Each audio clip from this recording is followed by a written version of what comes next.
ఛా, అరే నేను ఒక నంబర్ చెప్తా, ఆ నంబర్కి 10,000 కొట్టు. 10,000 కష్టం, కావాలంటే 5,000 కొడతా.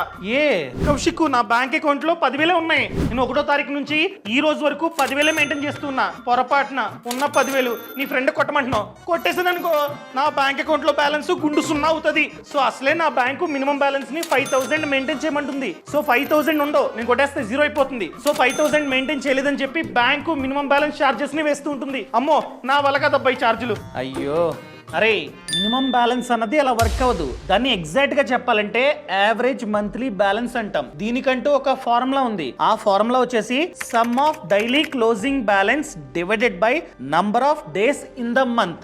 అంటే ప్రతిరోజు నైట్ 11:59 కి ఎంతైతే నీ బ్యాంక్ అకౌంట్ లో డబ్బు ఉందో అది. 1వ తారీఖు రోజు క్లోజింగ్ బ్యాలెన్స్ అంత. 2వ తారీఖు 11:59 కి ఎంతైతే అమౌంట్ ఉందో అది. 3వ తారీఖు, 4వ తారీఖు, 5వ తారీఖు, అలా 30వ తారీఖు క్లోజింగ్ బ్యాలెన్స్ ఎంత. ఇదంతా లెక్కేగా ఒక అమౌంట్ వస్తుంది డివైడెడ్ బై 30. ఎందుకంటే number of days in the month. లెక్కేస్తే ఎంతైతే అమౌంట్ వచ్చిందో అది. ఒకవేళ అది కనుక మినిమం బ్యాలెన్స్ అమౌంట్ కంటే తక్కువ ఉందనుకో అప్పుడు మాత్రమే పెనాల్టీ. అదే ఎక్కువ ఉందనుకో ఎటువంటి పెనాల్టీ లేదు.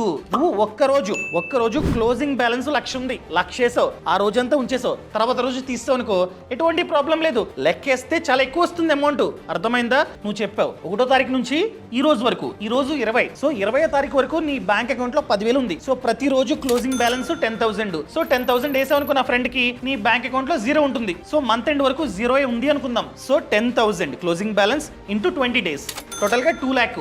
2 lakh డివైడెడ్ బై 30 ఎంత? 6,667, విచ్ ఇస్ హై. 5,000 కంటే ఎక్కువ ఉంది. సో ఎటువంటి ప్రాబ్లం లేదు, ఎటువంటి పెనాల్టీ నీకైతే పడదు. క్లియరా? అయితే 5,000 కంటే ఎక్కువ ఇప్పుడే కొడుతున్నాను చూడు.